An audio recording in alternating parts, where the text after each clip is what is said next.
Danielle Smith, long story short, she's trying to set it up so that Alberta can separate from Canada. Probably wants to go and join Donald Trump, like you said. What do you think of that scenario? What, especially when it comes to international law? Well, first of all, that's what you got to look at. You got to look at things legally or by law. What is lawful and what is not. Now, when you look at the international level of law, we've got a couple of things to deal with here. Number one is a province which is run by an elective system in any way acknowledged at that level? No, they're not. They're acknowledged through the country they are part of, called Canada. So Canada is a founding member of the United Nations to begin with. Now, where there's a violation, it has to do with the interpretation, the proper interpretation of those who claim to hold title. That's those natives. Now it's Métis.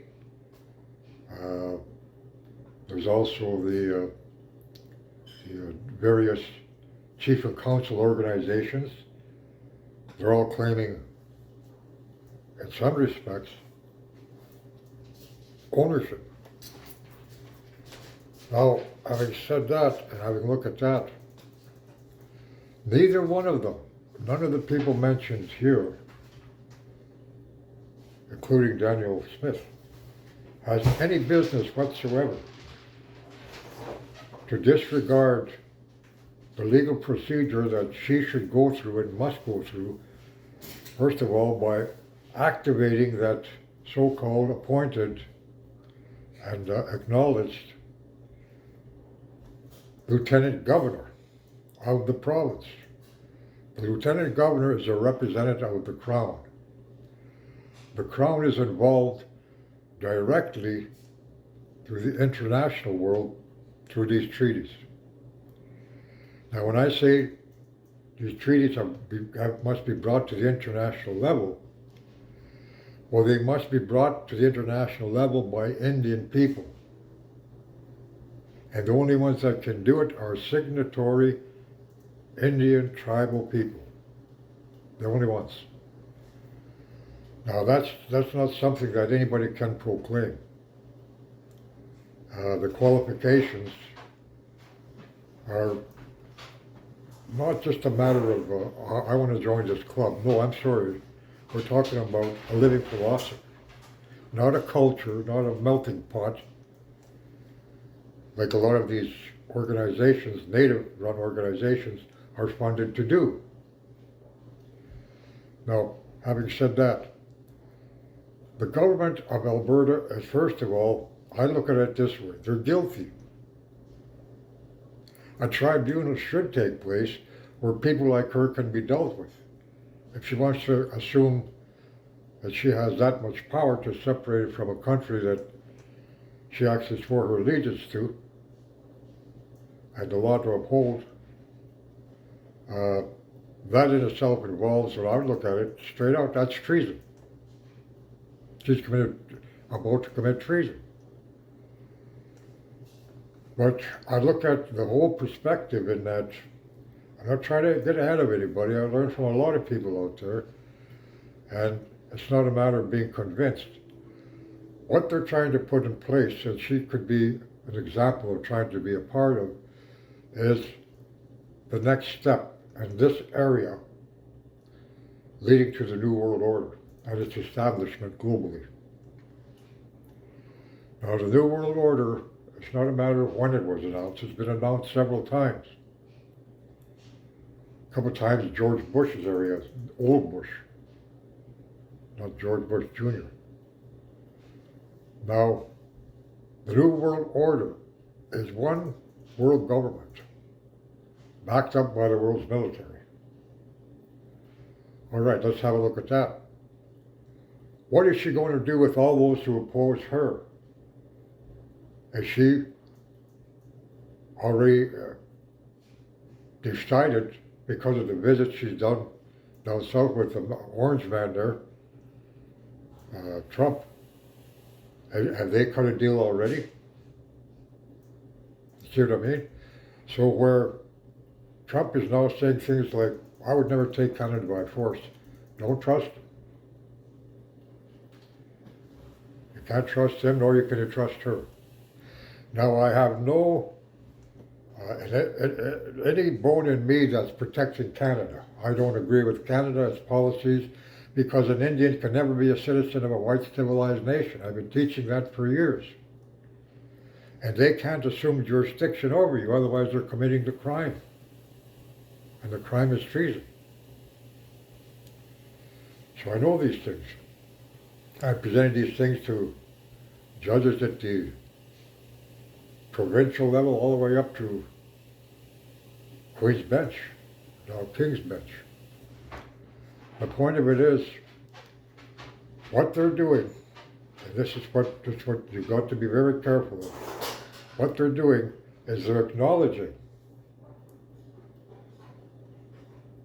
chief and councils who are nothing more, legally, I'm talking law now, they're nothing more than corporate charters belonging to Canada via Indian Affairs.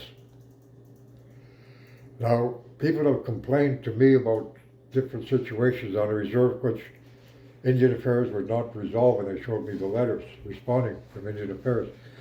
They claim we can't get involved. It's entirely up to the Chief and Council on the reserve, the First Nation, and its administration. So a lot have been playing with that. A lot have been suppressing their people. A lot of these chiefs and councillors, they become neo-colonialist. So you don't need the colonizer anymore. Get the Indian to do it to the Indian. And that's what's been happening. And that's the problem. And these people, once they become elected in that position, they're no longer Indians legally. They're not. Why not? Because they committed a crime of treason against their own tribe. Whether it's knowingly or unknowingly, they're paid to do it. What is the crime that they've done? I mean, I know you use the word treason, but They've committed treason. They're working for the government. they're working for the enemy. They're working for the enemy, the white man. And using his interpretation of a treaty to gain money, as long as they agree with his interpretation. Well, he's saying they're not worth anything, just by the way he's acting towards the people. So this is what this Danielle Smith picks up on, thinking that these people, they're no problem. Well, they could be a problem, and they will be a problem as far as I'm concerned, because there is a territory out there,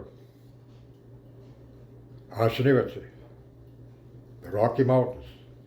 It's a territory that was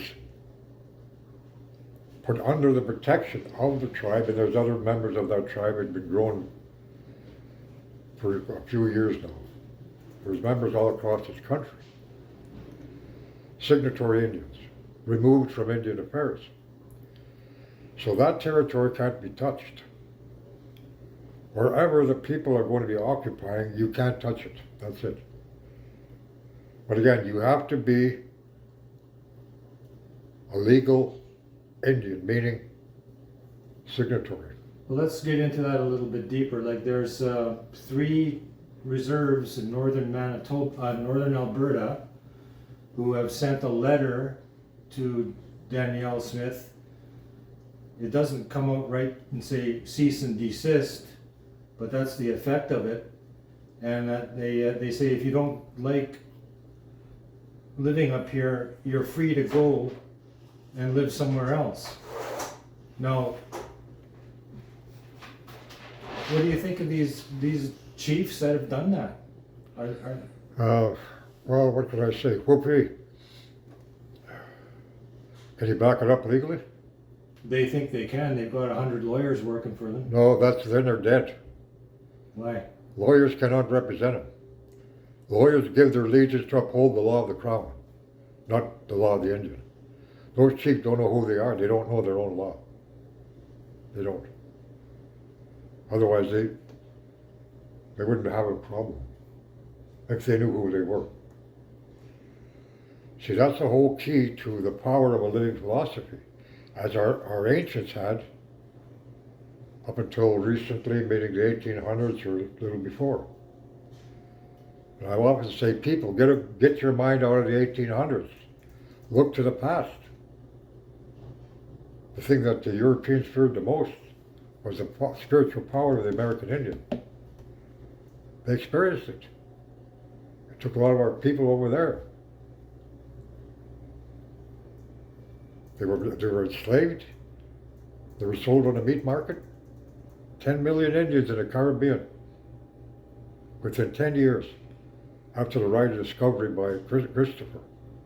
When the Columbus Commission was sanctioned by the Vatican, that gave them the right to kill anyone who was not Christian by their determination. That's called the law of the sword.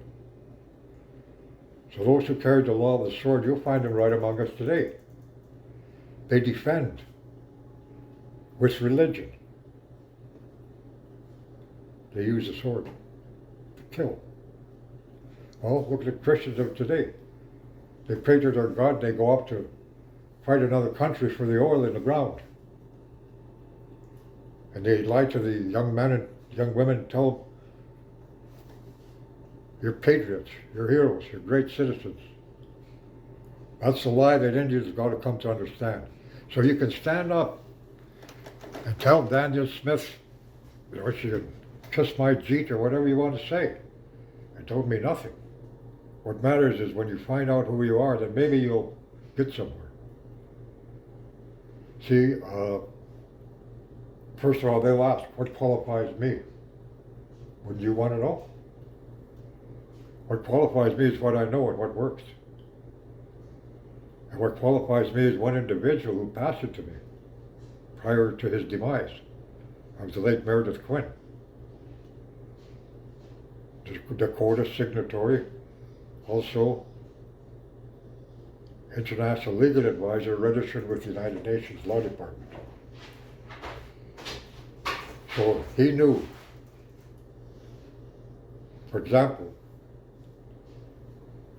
let's go back to the concept of what an Indian should be, and what an Indian was, and what an Indian is.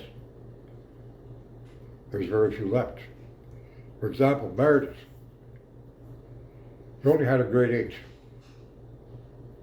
Yet, he managed to bring about a session with the General Council of the United Nations. He was going to address the General Council.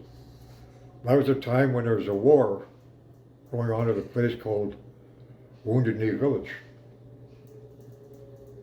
It's an old graveyard where over 300 men, women, and children were slaughtered. It was not a battle, it was a slaughter, unarmed, put in a common grave, frozen bodies. So there was a standoff there. He was chosen by the chiefs. They're actually the bloodline of the hereditary chiefs, the ones that were appointed. They still had them. They never brag about it or go and swoop. I'm a chief. I'm a clan mother. They didn't do these things. They didn't have to. They knew who they were. So anyway, those chiefs were chosen to him because through our ways, they found out there's a guy. This is the guy here. He knows exactly what to do. So they were flown to New York. Now, this is kind of important. He said it straight out to me. It was in a video I think a friend Jesse put out some years ago. But he says straight out, be careful of what you're doing because some of your own people will sell you out. Well, have a look now. Look at Kiseynew. Look at Kiseynew. Beautiful people, the ones that I've come to know. And they're those who are worse than a white man. Treating them worse than a white man ever did. Their own people. Millions of dollars missing. One of my good, really good friends They killed 150 of his horses because they didn't like him. He opposed a lot of what they're saying and their lies to the people. So there are consequences within that system. It's corrupt. It is not ours. And if they continue to support the elective system, they're going to destroy themselves. Believe me, Knight Meredith explained it this way to a group of Indian people when we were with him visiting. And he's reminded me since. He said, don't ever underestimate that white man. He knows his law. He knows it forward and backward. Now I understand that. I've come across some judges that I felt like choking at times, and other times I respect them because eventually they honored the law that I presented. So it's not like law, even though we don't understand it, even though we don't know who we are anymore, law points out that a crime has been committed. How can you be in that state? What caused that? So that's the crime that should be addressed. But you got these chiefs, the councils are misleading the people. You know, promises of a better life. Well, they deserve it. They mean well. Sounds good. But I'm afraid what's happening is that elitism. That's the worst thing that's happened. Now, let's go on with what they're saying. Sure, a lot of them are saying things that are right on. Very good. Words don't mean a thing. But if you use legal terminology, believe me, that white man will understand. The hierarchy of the white man. Okay, so now what we're looking at, what we're really looking at when you talk about this Danielle or the French people, whatever their problem is, that's their problem. It's not ours. We should never get involved with them, but we should stand solid on the law that we should come to know and live by, and not talk about and pay people extravagant amounts of money to do a workshop that doesn't lead to mean nothing. Cut that, quit wasting. You know, start to find out what law will free you up. I can teach you that. But then everybody is so judgmental. Sometimes I can't stand it. You don't like my appearance? Don't look at me. You don't like what I'm saying? Don't listen to me. All I can do is invite you to become who you're supposed to be. Everything will be resolved should you listen properly. Listening properly, it means you hear it and you live it. Well, let's give that an example. Those chiefs are citing Treaty 6, 7, and 8 that gives them the right to tell Danielle Smith to cease and desist. They're talking treaty, and yet they're not qualified, they're not who they think they are. What should be done? A signatory Indian has to go to the Lieutenant Governor of Alberta and get the Lieutenant Governor of Alberta to tell Danielle to back off? Is that what I'm hearing? Well, that's one way of doing it, because you see, where she's subject to Crown law. She swore her allegiance as a politician. Now, I don't care what kind of influence she's got from visiting that, what do the comedians call it in the talk shows, Mar-a-Lardo, the House of Orange.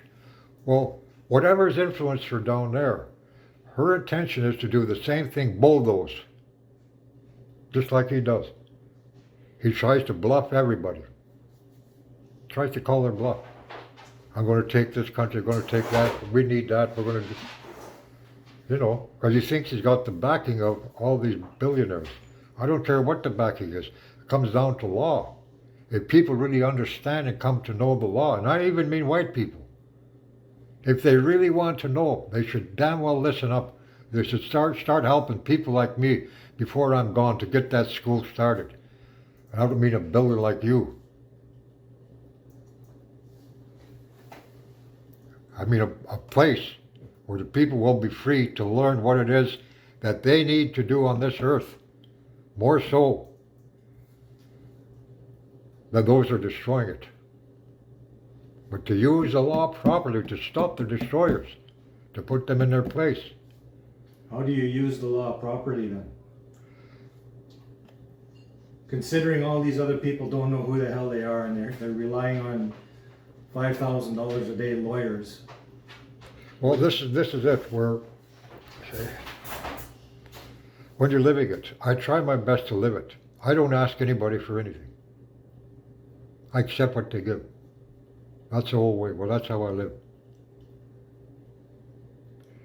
So a lot of people would think, well, geez, with what you do, why aren't you rich? Why aren't you, more stable? Why don't you, my answer to that is, why don't you listen to me? It won't make you poor. See, maybe it enrich you. But the point of it is, this would work. I know it. I seen it in the courts.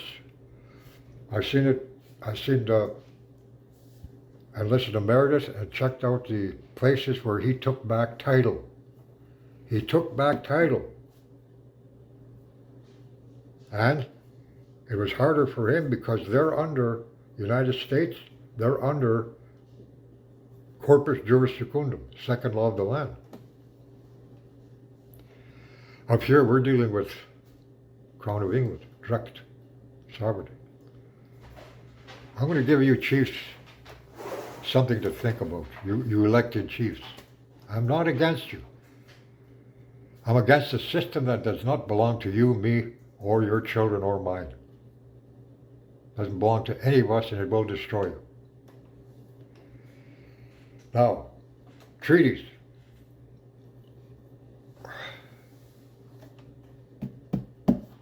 Put this one in your pipe and smoke it, as they say. And you should. Think about it.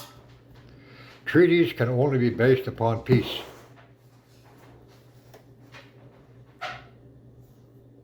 What did I say? Treaties can only be based upon peace. I always remind the judges not the surrender of land, the imprisonment of the people placed on, according to international law, placed on Indian reservations that are classified as places where prisoners of war are kept. Check it out, international law. Defined. Now, having said that, all right, the first thing I know people think, how do I get free of this? Well, you have to remove the prisoner of war status over you. I said before, you can't do it on your own. That's what I'm here for. That's what I was given to do. That's what it was passed to me by late Meredith to carry on what it is that he was doing. The objective is to take back title. Look at the countries that the crown is falling in. Why? Because they claimed title and they assumed jurisdiction. They didn't really have it. So that's a spiritual power. And they know that the American Indian still has it. That's why a lot of ghettos are created. That's why there's a lot of poverty. All these conditions that we suffer. And we shouldn't. We all know that. The point of it is, call it what you want, a solution. There is a way of stopping the madness and helping the people get through the hard times that are yet to come. It can be done. But again, when I say that a provincial premier has no authority whatsoever, well, she doesn't, legally, none whatsoever. You can have all the people you think are on your side like Trump does. That's why he can play with everybody. They're scared of him because all his people rise up against the others. That's what their biggest fear is. And they'll be the shame of the world because they claim to be on top of the world. Empires always fall. Empires false empires always fall. Ours never will. Just one last thing. You're getting phone calls from ordinary people from out west, especially Alberta, that are worried by this Alberta separation movement. What do you tell them? What can you do for them? What can they do for themselves? Well, for most people that are of Indian bloodline, think about it. That's all I can do is invite. I can only invite you to become who you're supposed to be. I can help you get there for as many years that are left in my life. I can help you, your family, your children to get there. Now, don't look for leaders among us and don't look for followers. Because we put together, first of all, who you are.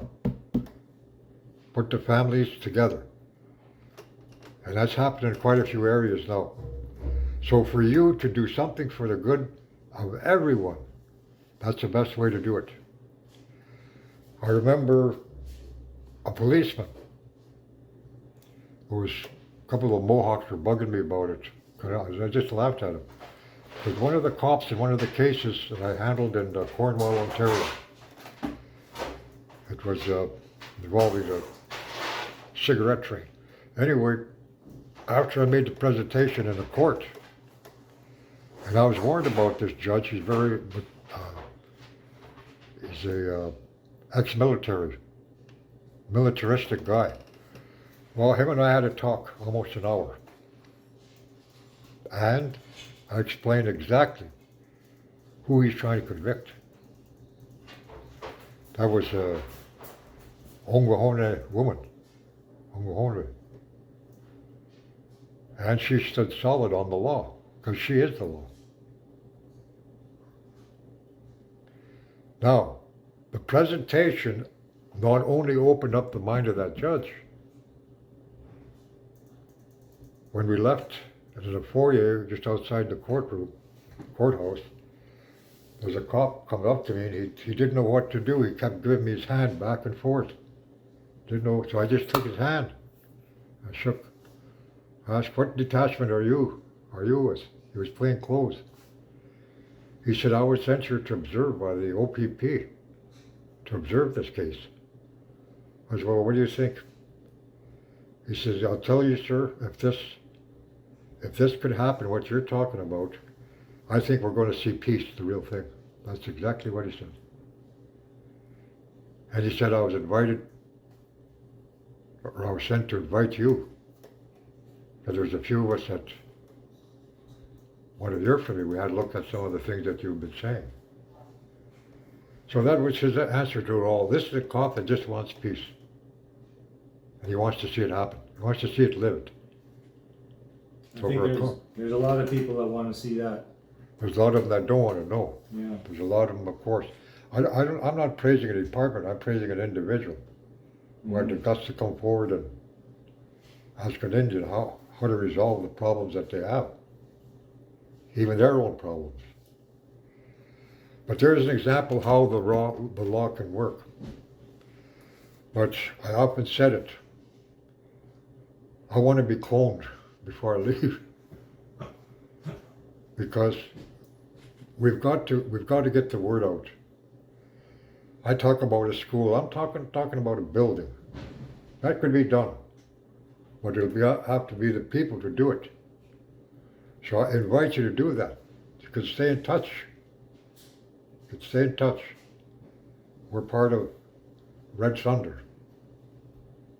And Red Thunder is our own little production, put out as best we can what we've researched, what is real, and we don't dwell on too much what isn't. Because it's our responsibility to know. One of the old laws, there's an attitude with that law. And here's what the attitude is. You are to recognize those who are spiritual.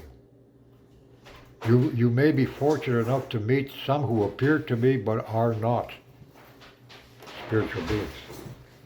So with that, hopefully that helps you. But don't worry about Danielle. Sounds like she's somebody that's with ambition more than any insight.